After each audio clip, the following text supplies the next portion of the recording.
L'Aquilon. Test e illustrazions di Miriam Pupini. La Grame Editions. L'Aquilon.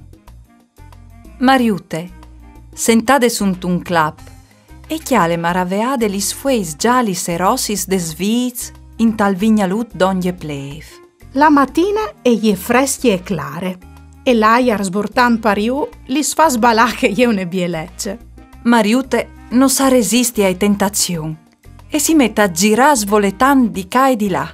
Biel che è giù, e viota ad alti in tal cil un aquilon con tune biele code fatte di tanti flocuz di mil colors. C'è saraial. E pense che alant cul nas paraiar. E quel di bot. O soi l'aquilon, I dis.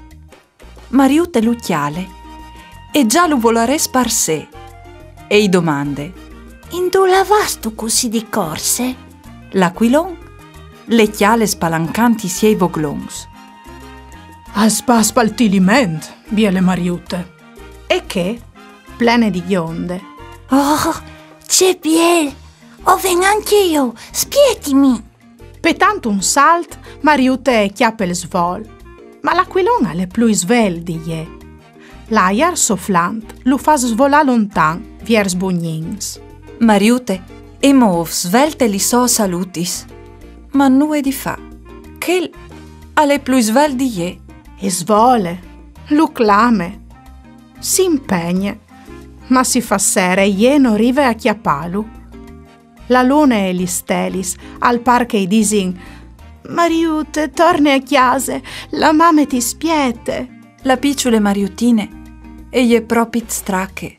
Tan svolà di ca e di là, vosante, clamant, cence podè chiappare code che il biel aquilon.